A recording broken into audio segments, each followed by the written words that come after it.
So here's the thing about ancient prophecies. They're great for building suspense, terrible for practical scheduling, and absolutely horrible for workplace morale when you've been waiting 10,000 years for literally anything to happen. The Varathian warhammer sat on its pedestal in the grand ceremonial hall, which was really just a fancy name for a storage room that somebody had thrown some curtains into.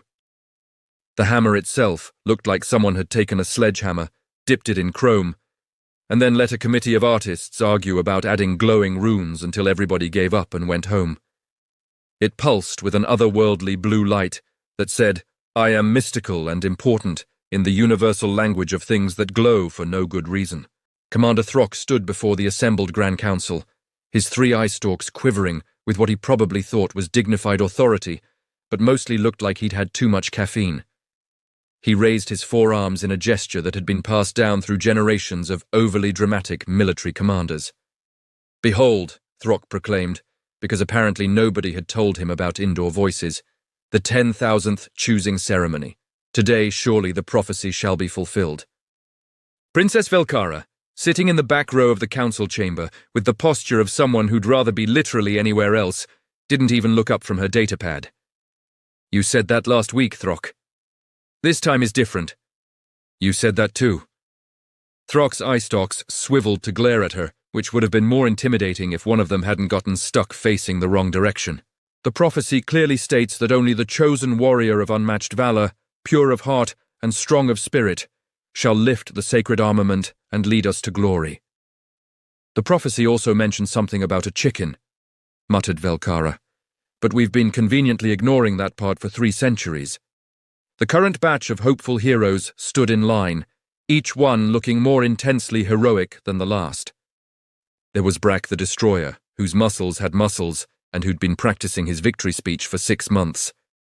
There was Shadowblade Night Whisper, who insisted everyone use her full title and wore entirely too much black leather for a Tuesday morning. And there was Greg, who was just a guy, but he'd filled out the application really thoroughly and seemed nice. One by one, they approached the hammer. One by one, they wrapped their hands, claws, tentacles, or appendages around the handle. One by one, they pulled with all their might, their faces contorting with effort and determination. And one by one, the hammer stayed exactly where it was, as if to say, "Nice try, but no." Brack the Destroyer pulled so hard he threw out his back. Shadowblade Night Whisper tried to use her psychic powers and gave herself a nosebleed. Greg apologized to the hammer for bothering it and shuffled away looking embarrassed. "Well," said Throck, deflating slightly, "there is always next week." That's when Jake Martinez walked in, pushing a tool cart and looking at his work order with the expression of someone who'd been promised this job involved way less walking. Jake squinted at the room number on his tablet, then at the unnecessarily ornate door in front of him. "Storage room 7, equipment maintenance, replace the—" Why is everyone screaming? The Grand Council of Varathia had, in fact, begun screaming. Some were screaming in terror. Some were screaming in awe. Commander Throck was screaming what might have been words if his translator wasn't fritzing out from the sheer volume. Princess Velkara had finally looked up from her datapad, eyebrows raised in what might have been interest or might have been the beginnings of a migraine. "He has entered the sacred chamber!" Throck managed to shriek, eye stalks fully extended in panic mode. Jake looked around the storage room that was pretending to be a sacred chamber. "Buddy, I just need to fix the lighting panel. My work order says it's been flickering for 3 weeks, and somebody filed a complaint about the weird humming noise." "The humming is the song of destiny," Throck said, which didn't answer any of Jake's questions and raised several new ones. Let's rewind 6 months. Jake Martinez had been living in a cramped apartment in Newark, scrolling through job listings at 2 a.m. because his landlord had discovered the concept of rent increases. He'd clicked on a listing that said, "Maintenance Technician, Warehouse District, Competitive Pay, Immediate Start, Experience with Tools Required." The application had been weird, asking questions like, "Are you comfortable with non-standard work environments?" and "How do you feel about tentacles?" But Jake had assumed it was one of those personality test things that every job did now. He'd shown up for his first day, walked through what he thought was a really elaborate security checkpoint, and found himself on a space station orbiting a planet he'd never heard of. His supervisor, Blorgax, had 6 arms, anxiety issues, and a tendency to apologize before, during, and after every sentence. "I'm so sorry," Blorgax had said, wringing 4 of his hands while filling out Jake's onboarding paperwork with the other 2. "We thought you understood this was an off-world position. The recruiter is so fired. Well, not fired because we don't believe in termination without due process, but definitely receiving a very stern talking to. I am so sorry."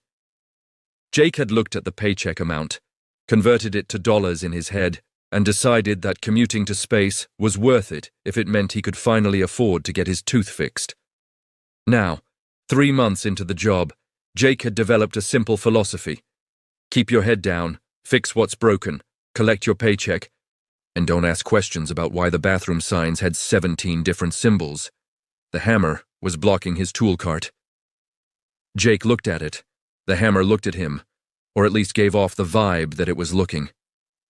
The blue glow intensified slightly, which Jake interpreted as probably an electrical issue he should report. "Hey, can someone move this?" Jake gestured at the hammer.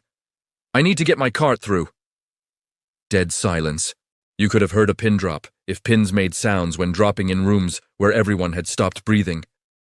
"Nobody can move the sacred armament," Throck whispered, his voice strangled. "It has rejected every warrior, every hero, every champion for 10 millennia. Okay, but it's literally in the way of the electrical panel, so..." Jake reached out, grabbed the hammer by the handle, lifted it with a slight grunt, because the thing was heavier than it looked, and moved it 3 feet to the left. "There we go, now I can actually do my job."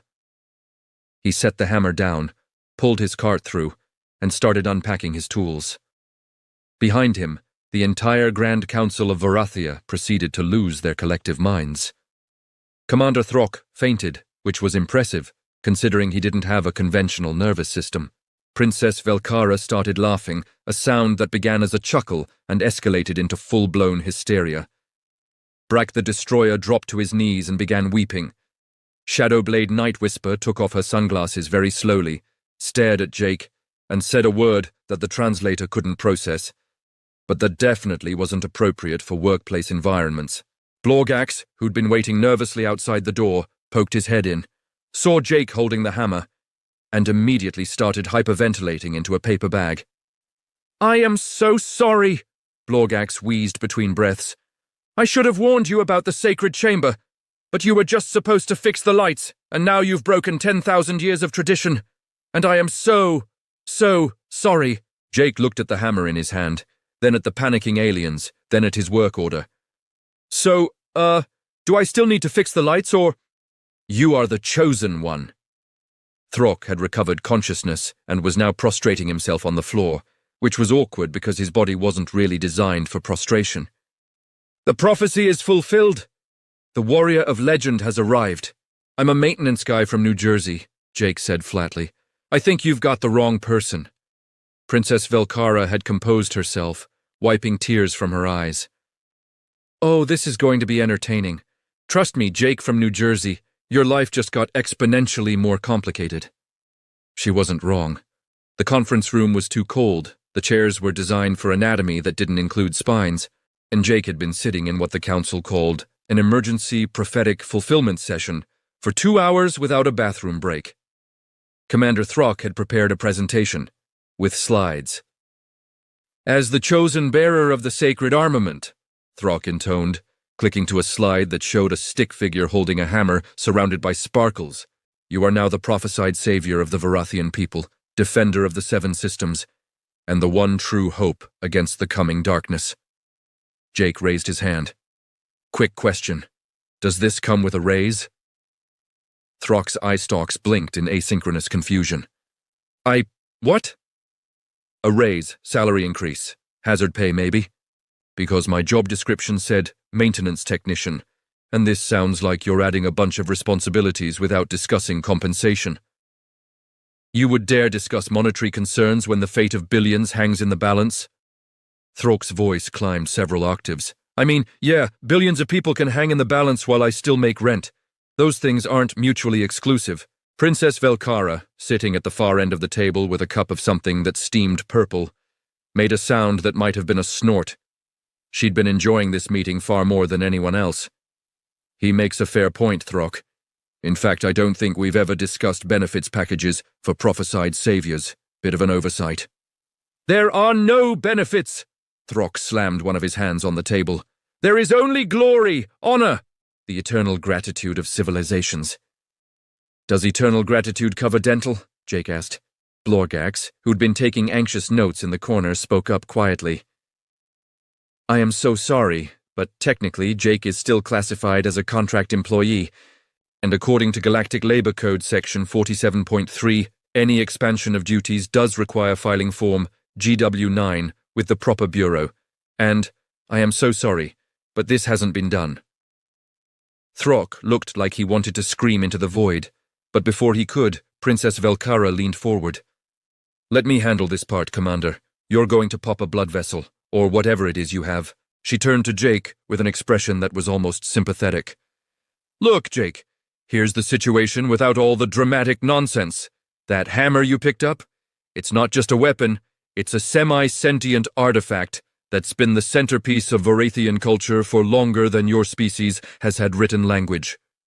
Whoever can lift it is supposed to lead our military, represent our people, and basically be our cosmic champion. Okay, Jake said slowly. But why me? I'm not a warrior. I know how to fix air conditioning units and replace circuit boards. Last fight I was in was 7th grade, and I lost. The hammer chooses based on criteria nobody fully understands, Velkara continued. We've had mighty warriors, brilliant strategists, and enlightened philosophers try to lift it. Nothing. Then you show up, annoyed about your tool cart, and pick it up like it's a gallon of milk. It was more like a gallon and a half, Jake muttered. The point is, Velkara said, ignoring him, the universe has a sense of humor, and apparently, it decided you're the guy. What if I quit? The room went silent. Even the purple steam from Velkara's cup seemed to freeze mid-waft. You cannot quit destiny, Throck finally managed. Pretty sure I can. I've quit 3 jobs in the last 2 years, got pretty good at writing resignation letters. The hammer will follow you, Velkara said, and there was something in her tone that made Jake actually pay attention. That's how it works. Once it's chosen, it doesn't unchoose. You can refuse to use it, sure, but it'll just sit there, waiting. And in the meantime, every warlord, empire, and cosmic threat in the galaxy will know that the hammer has a bearer. They'll come looking. For you. Ah. Jake processed this. So my options are either accept this cosmic responsibility thing, or have my apartment in Newark become a target for space terrorists. Essentially, yes. And I'm guessing I can't just put the hammer in storage somewhere. It will teleport back to you, Blorgax offered apologetically. Ancient magic is very inconvenient that way. I am so sorry. Jake rubbed his temples. Fine. Okay. What exactly does this job entail? Throck perked up immediately, clicking to the next slide, which showed what looked like a training montage, but in PowerPoint form. First, you must undergo the sacred trials of combat.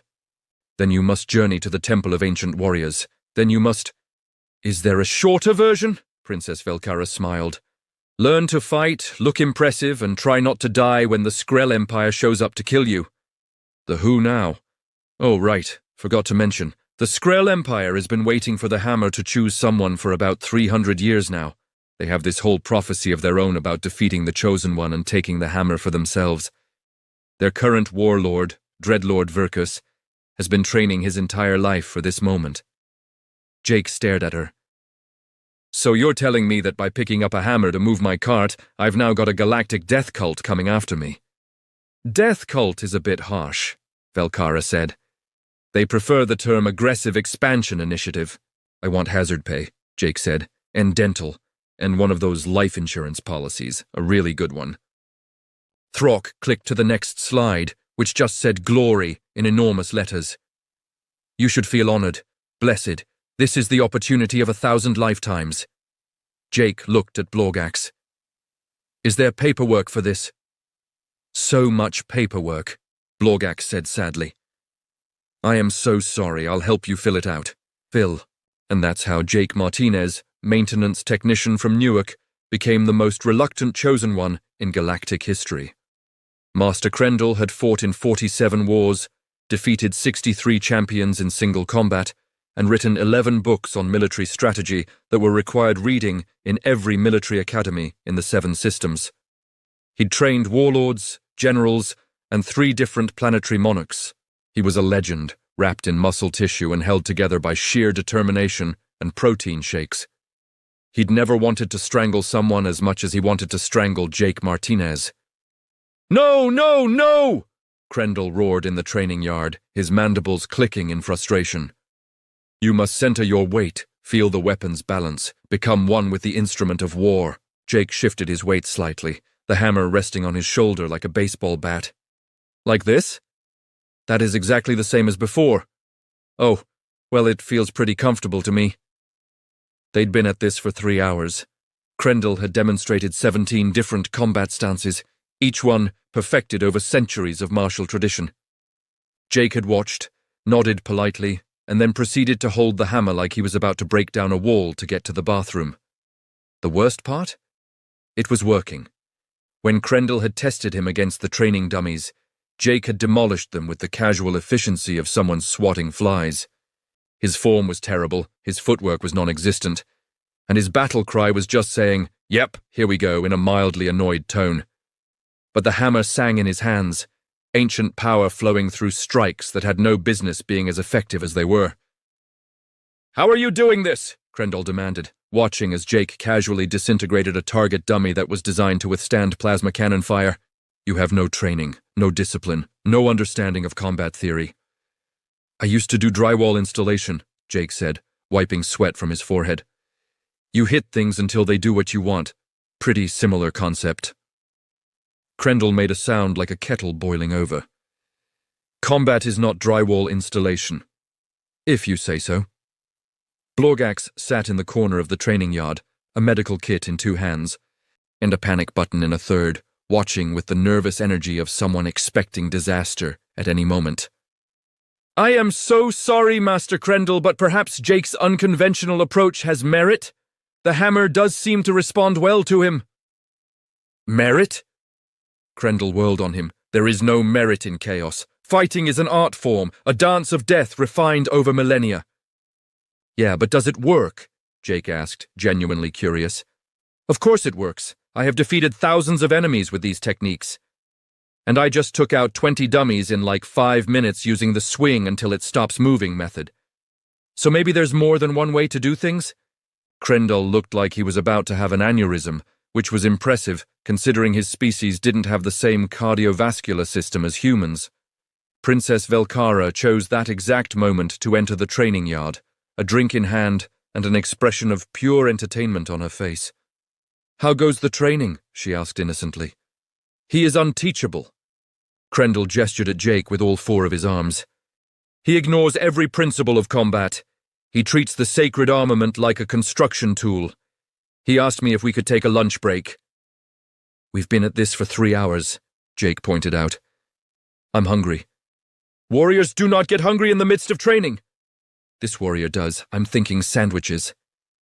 Velkara laughed, the sound echoing across the training yard. "Maybe that's the point, Krendel. Maybe the hammer didn't choose a warrior. Maybe it chose someone who thinks about lunch breaks and dental insurance." "That is heresy," Krendel said, but he sounded tired. "That is reality," Velkara countered. "Look, we've been doing this the ancient warrior tradition way for 10,000 years, and the hammer rejected everyone. Jake shows up, treats it like a 20-pound wrench, and suddenly we have a chosen one. Maybe the universe is telling us something." "The universe is mocking us," Krendel muttered. "Probably," Velkara agreed cheerfully. "But it's giving us results." A chime sounded from Blorgax's datapad. All 6 of his arms started shaking simultaneously. "Oh no! Oh no, oh no, oh no!" "What is it?" Jake asked, setting down the hammer. "I am so sorry, but there's been a development. The Skrell Empire just sent a formal challenge. Dreadlord Verkus wants to face you in single combat in 3 days. In the Grand Arena, it's going to be broadcast across 40 systems. Can I decline?" Jake asked. "No," said Krendel, Velkara, and Blorgax simultaneously. If you decline, Velkara explained, Verkus will claim victory by default, the hammer's choice will be seen as invalid, and the Skrell will invade with full force. If you accept and lose, basically the same thing happens, but at least we go down fighting.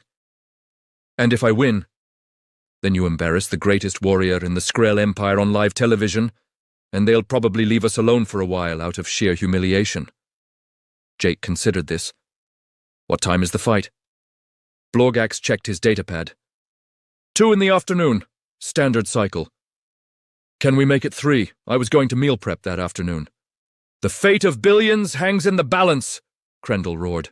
You're right, but I still need to eat for the rest of the week. Can't save billions on an empty stomach. Princess Velkara looked at Jake with something that might have been respect, or might have been the dawning realization that she was watching someone completely rewrite the rules of how chosen ones were supposed to behave. Tell you what, Jake, you win this fight, and I'll personally make sure you have a year's supply of meal prep delivered to your quarters. Deal, Jake said immediately. What does this Verkus guy fight with? Dual plasma blades, enhanced combat armor, and 70 years of training in every martial art known to the Skrell civilization, Krendel said grimly. He has never lost a battle. He has killed champions with centuries of experience. He is death incarnate. Cool, Jake said, picking up the hammer again. You think 3 days is enough time to learn anything useful, or should I just keep doing my thing? Krendel looked at Velkara. Velkara looked at Blorgax. Blorgax looked at his medical kit and quietly added more bandages. Just do your thing, Velkara said finally. At this point, I'm morbidly curious to see what happens. The Grand Arena had been built 3,000 years ago to host gladiatorial combat, ceremonial duels, and the occasional rock concert when they needed to boost ticket sales. It seated 200,000 beings, and today every single seat was filled. The holographic broadcast was being watched by an estimated 40 billion people across the 7 systems. Betting pools had formed on 70 different planets. The odds on Jake winning were approximately 3,000 to 1. Jake thought that was pretty generous, all things considered. Dreadlord Verkus made his entrance first, because of course he did. The arena floor split open as a platform rose from below, wreathed in smoke and illuminated by red spotlights. Verkus stood 8 feet tall, his obsidian armor reflecting the lights like a nightmare given physical form. His dual plasma blades ignited with a sound like reality tearing, each one glowing with enough energy to cut through a starship hull. The crowd went absolutely insane. Verkus raised his blades to the sky. I am Dreadlord Verkus, Supreme Champion of the Skrell Empire, Conqueror of the Outer Reaches, Destroyer of Hope, and bearer of 73 ceremonial titles that would take 10 minutes to list. His voice boomed across the arena, amplified by speakers and dramatic effect. I have trained my entire life for this moment. I have defeated every warrior who dared challenge me. I have bathed in the blood of heroes and walked through the ruins of empires. The crowd went even more insane, which Jake hadn't thought was possible. Today, Verkus continued, his blades crackling with barely contained fury, I face the so-called Chosen One, the bearer of the sacred armament. And today, I shall prove that prophecy means nothing in the face of pure, unbridled skill. More cheering. Someone set off fireworks. A group in the upper deck started a wave. Then it was Jake's turn. The opposite platform rose, and Jake stepped onto it, eating a turkey sandwich. He was wearing his normal work coveralls because nobody had told him there was a dress code, and he'd figured comfortable clothes made more sense than armor he didn't know how to move in. The hammer was slung over his shoulder. He took another bite of sandwich, chewed thoughtfully, and surveyed the crowd with the expression of someone trying to figure out if he'd left the stove on. The cheering died down into confused murmuring. Hi, Jake said into the microphone that Blorgax had nervously clipped to his collar that morning. His voice echoed across the arena. So I'm Jake. This is my hammer. How long is this going to take? I've got to submit my timesheet by 5. Up in the VIP box, Princess Velkara started laughing so hard she had to sit down. Commander Throck looked like he wanted to die. Master Krendel had his face in his hands. Blorgax was already hyperventilating into his paper bag. Verkus stared across the arena at Jake, his posture radiating confusion. You dare mock this sacred combat? Not mocking, Jake called back, finishing his sandwich and crumpling the wrapper. Just asking a question. I've got paperwork to do later. You face death itself, and you speak of paperwork? I mean, the paperwork isn't going to file itself. But sure, let's do this. You ready, or do you have more title stuff to get through? Verkus let out a roar that shook the arena foundations. He launched himself forward with speed that should have been impossible for something his size, plasma blades leaving trails of burning air. The crowd gasped. This was it, the moment of truth, the clash of destiny. Jake sidestepped the charge like he was avoiding a puddle on the sidewalk. Verkus crashed into the spot where Jake had been standing, his momentum carrying him forward. He spun, blades flashing in a complex pattern that represented decades of master-level swordsmanship. Jake ducked under the strike, moved to the side, and bonked Verkus on the helmet with the hammer handle. Not hard. Just hard enough to make a clang sound. Tag, Jake said. You're it. The crowd didn't know how to react. This wasn't how legendary combat was supposed to go. Verkus, to his credit, recovered quickly. He began a series of attacks that would have overwhelmed any normal fighter, each strike precise and deadly, each movement calculated to force his opponent into a fatal position. His blades wove patterns of death, his footwork was flawless, his battle cries were appropriately intimidating. Jake treated it like an annoying work task. He dodged with minimal effort, blocked with the hammer when he needed to, and spent most of the fight looking mildly inconvenienced. At one point, Verkus unleashed his signature move, the Seven Hells Slash, which had killed 13 champions. Jake interrupted it by stepping inside Verkus's guard and pushing him over. Dreadlord Verkus, supreme champion of the Skrell Empire, landed on his back with a crash that echoed across the arena. You good? Jake asked, looking down at him. That looked like it hurt. Verkus scrambled to his feet, his armor scorched and his pride in tatters. You fight without honor, without technique, without respect for the art of combat. I fight to finish and go home, Jake corrected. Big difference. That's when Verkus made his final mistake. He charged with everything he had, both blades aimed at Jake's chest, a move designed to either kill or force a dramatic parry that would lead to an extended duel. Jake, who had spent 3 months on a space station figuring out alien technology through trial and error, accidentally pressed a button on the hammer's handle. The hammer lit up like a supernova. Ancient Varathian battle protocols activated, systems that hadn't been used since the hammer's creation coming online, all at once. Energy shields deployed, gravitational fields engaged. The hammer pulled itself forward with such force that Jake barely held on, and the resulting impact created a shockwave that knocked Verkus backward, 200 feet into the arena wall. When the dust cleared, Dreadlord Verkus was embedded in the wall, unconscious, his armor cracked, his blades extinguished. Jake looked at the hammer, which was still glowing. Huh. What other buttons does this thing have? The crowd erupted. Not in cheers or boos, but in pure, confused chaos. Nobody knew what they'd just witnessed. It didn't fit any category of combat they understood. Up in the VIP box, Velkara was crying from laughter. Throck had given up and was just staring into space. Krendal looked like he was having a religious crisis. The Skrell fleet, watching from orbit, promptly turned around and left. Their champion had been defeated by someone who'd treated the whole thing like fixing a leaky faucet. Jake walked over to where Verkus was slowly regaining consciousness. Hey man, you okay? That looked rough. Verkus stared up at him with the expression of someone whose entire worldview had just been destroyed. Who? What are you? A maintenance guy from Jersey, Jake said, offering a hand to help him up. Sorry about the wall thing, still learning how this hammer works. Later, when they tried to give Jake a medal in front of 40 billion viewers, he asked if he could just clock out instead. They let him.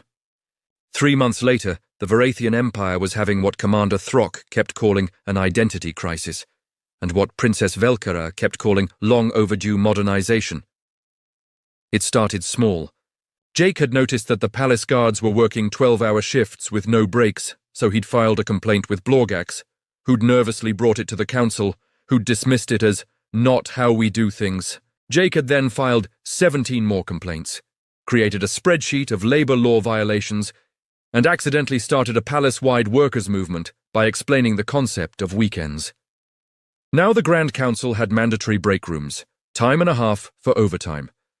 A proper HR department run by Blorgax, who'd discovered he was actually very good at organizing things when he wasn't paralyzed by anxiety. They'd even installed a suggestion box in the main corridor, which Jake had immediately used to suggest better lighting in the East Wing. Commander Throck had tried to resist. He'd given speeches about tradition and honor and the way things had always been done. Then Jake had asked him when he'd last taken a vacation. Throck had admitted it had been 40 years, and Velkara had immediately put him on mandatory leave. Throck had returned 2 weeks later, confused, relaxed, and willing to admit that maybe some things could change. The hammer sat in Jake's quarters most days now, occasionally glowing when someone was at the door, like the world's most overpowered doorbell. Jake had learned most of its functions through trial and error, had written an instruction manual that was now required reading for all potential future bearers, and had installed a kill switch for the Apocalypse Mode button after accidentally activating it during a maintenance call. Princess Velkara had become something close to a friend. She'd stop by Jake's quarters with coffee, or whatever the alien equivalent was, and they'd spend hours mocking Throck's old speeches and redesigning bureaucratic processes. She'd started wearing less formal clothes around the palace, had told her father the king that she had no interest in arranged marriages, and had begun teaching Jake how to navigate galactic politics without wanting to bang his head against a wall. "You've ruined me," she'd said one evening, reviewing another one of Jake's suggested reforms. "I used to be fine with how things were. Now I can't stop seeing inefficiencies everywhere." "Welcome to the maintenance worker mindset," Jake had replied. "Everything is broken, and someone should probably fix it." But today was different. Today Jake had called a meeting. The council assembled in the conference room, which now had actually comfortable chairs and a snack table. Jake stood at the head, the hammer resting against his chair. "Nzo," Jake began, "I've been thinking." "Oh no," Throck muttered. Velkara elbowed him. "I've been here 6 months now. I've done the prophecy thing. Fought the bad guy. Helped reorganize your governmental structure. Started a union. Implemented basic safety protocols." Jake paused. "And I think my work here is done." The room went silent. "You're leaving?" Blorgax asked, his voice small. "Not exactly, I'm delegating." Jake turned to Blorgax.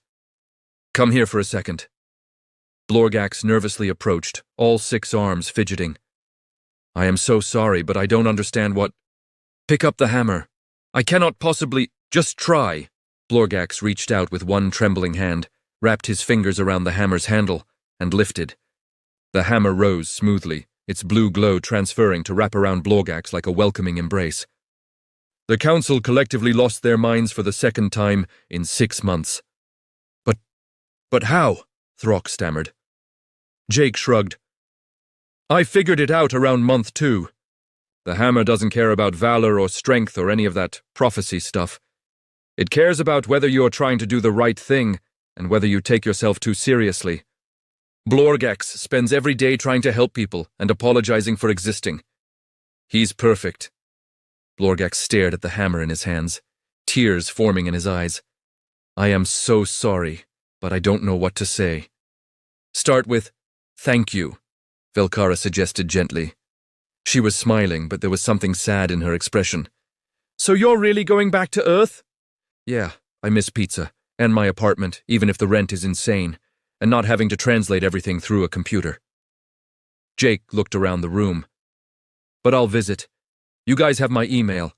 And Blorgax, if you need advice on the hammer stuff, I'm a video call away." "The prophecy said nothing about the Chosen One leaving," Throck protested weakly. "The prophecy also said nothing about labor laws or suggestion boxes, but here we are." Jake stood up. "Look, you've got a great guy here. Blorgax will do fine. Better than fine. He actually cares about people, and that's what this job should be about." Over the next week, Jake trained Blorgax on everything from hammer maintenance to diplomatic crisis management, which mostly consisted of teaching him to say no without apologizing 17 times first. Blorgax took to it surprisingly well, the hammer responding to his gentle confidence and genuine desire to help. The day Jake left, Half the palace staff came to see him off. Velkara gave him a communication device that worked across star systems. Throck gave him a medal anyway, despite Jake's protests. Master Krendel admitted that Jake had taught him something about flexibility, even if it physically pained him to say it.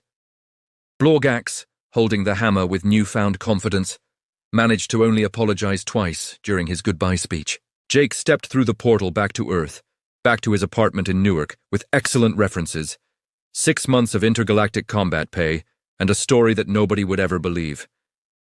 He made it home on a Tuesday afternoon. His neighbor asked where he'd been. Jake said he'd taken a contract job out of state. His landlord had left 3 rent notices under his door, which Jake paid off entirely with his space station savings. He ordered pizza, sat on his couch, and enjoyed the simple pleasure of watching TV in a language he understood without a translator. His phone buzzed, a notification for a new job listing. Galactic mediator needed, competitive pay, experience with interspecies conflict resolution preferred. Jake looked at it for a long moment. Then he deleted it and took another bite of pizza.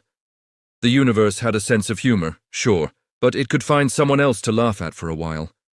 3 weeks later, Blorgax sent him a message. The council voted to implement a 4-day work week. I am so sorry, but I think I might be getting the hang of this. Thank you, Jake.